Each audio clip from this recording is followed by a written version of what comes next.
তা ভাই, মেয়েকে দেওয়ার জন্য নিশ্চয়ই আপনারা অনেক কিছু ঠিক করে রেখেছেন, আমাদের কিন্তু কোনো চাহিদা নেই, তাও আপনার একমাত্র মেয়ে বলেন কথা, নিশ্চয়ই অনেক কিছু ভেবে রেখেছেন। আহ বাবা, এসব কি?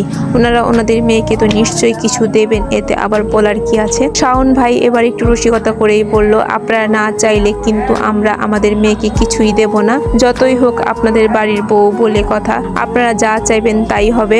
শাওন ভাইয়ের কথায় আমার হবু শাশুড়ি মা একটু ঘাবড়ে গেলেন বোধহয়।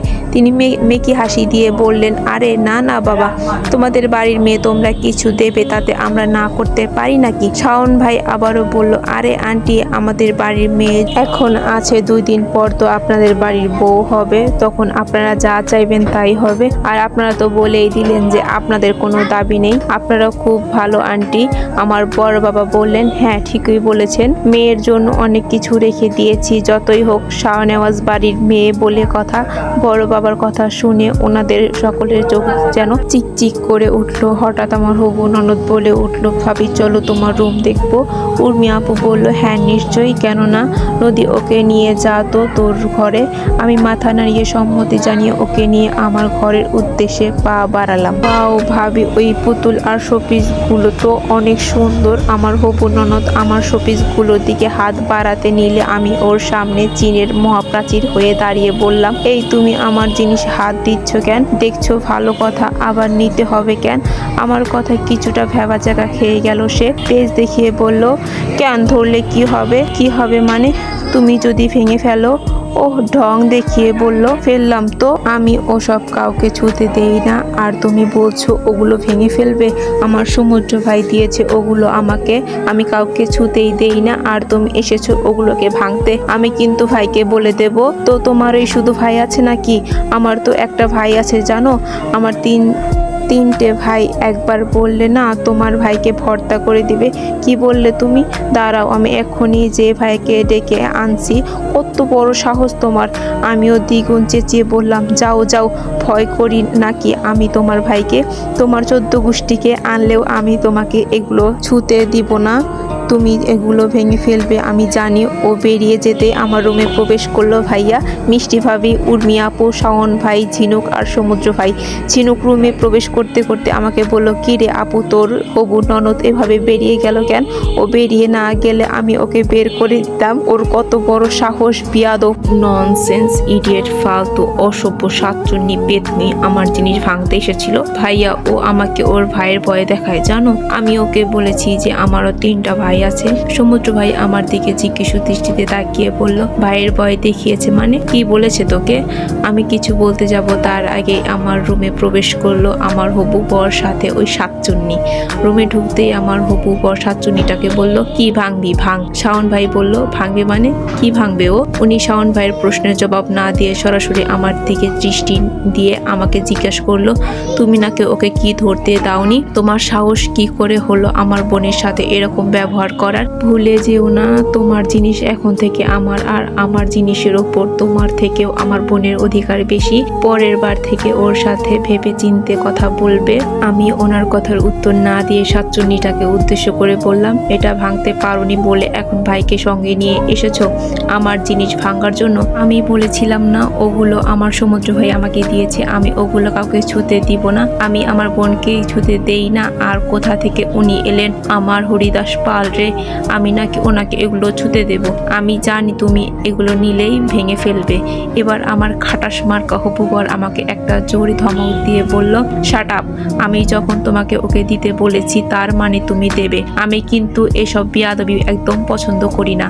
ওনার ধমকে আমি আমার চিরাচরিত নিয়ম ভঙ্গ না করে কেঁদে ফেললাম। এদিকে আমার কান্না সমুদ্র ভাই একদম সহ্য করতে পারে না। আমিও আবার কান্না করার সময় সমুদ্র ভাইকে পেলে আর একটু বেশি কেঁদে দেই। আমার কান্না করা দেখে সমুদ্র ভাই আমার চোখের জল মুছে দিয়ে আমার হবু বরকে উদ্দেশ্য করে খানিকটা গম্ভীর গলায় বলল, ভুলে যাবেন না যে ও এখন এই বাড়িরই মেয়ে। আমি তো আপনার সাহস দেখে অবাক হয়ে যাচ্ছি, আপনি ওর বাড়ির লোকের সামনে ওকে এভাবে ধমকাচ্ছেন, তাও বিয়ের আগে। এখন তো আপনি আপনার হাতে ওকে তুলে দিতে আমাদের শতবার ভাবতে হবে। যদিও উনি সমুদ্র ভাইয়ের কথার উত্তর না দিয়ে চলে গেলেন, কিন্তু মনে মনে হয়তো ভাবলেন যে বিয়ের পর আমাকে সোজা করবে। ওনার পিছে পিছে বাকিরাও চলে গেল নিচের পরিস্থিতি দেখতে। শুধু সমুদ্র ভাই থেকে গেল। আমি সমুদ্র ভাইকে বললাম, দেখেছো সমুদ্র ভাই, আমি তোমার দেওয়া জিনিস কাউকে নিতে দেইনি। সমুদ্র ভাই খানিকটা হতাশ কণ্ঠে বলল, তোকেই তো নিয়ে যাচ্ছে। কথাটা বলে সমুদ্র ভাই রুম থেকে চলে গেলেন। কিছুক্ষণ হলো আমার হবু শ্বশুর বাড়ির সবাই চলে গিয়েছে। এখন ডাইনিং রুমে আমার হিটলার বাবা আর বড় বাবা সবাইকে নিয়ে বিচার সভা বসিয়েছে। তাদের বিচারের মূল বিষয় হলো আমার হবু শ্বশুরবাড়ির লোকজনদের সাথে নাকি অসৌজন্যমূলক আচরণ করা হয়েছে। সবার প্রথম আমার হিটলার বাবা আক্রমণটা করলো আমার ভাইয়ার উপর। তোমার কি মনে হয় তোমার বোন শুধু একাই আদরে বড় হয়েছে? আমাদের উর্মি মা কি আদরে বড় হয়নি? তাও তো ও সংসার করছে। আর আমাদের মিষ্টিও তো ওর বাবা মার একমাত্র মেয়ে, ও সংসার করছে না, তাহলে তোমার বোন কেন পারবে না? ভাইয়া এবার বেশ যেই বাবাকে বলল, বারবার আমার বোন বলছেন কেন? ও কি শুধু আমারই বোন, আপনার কেউ হয় না? দেখলেন না ওরা বাড়ির বউ চাচ্ছে না, ওরা ওনার ছেলেদের দেখভাল করার আর রান্না করার জন্য কাজের লোক চাচ্ছে।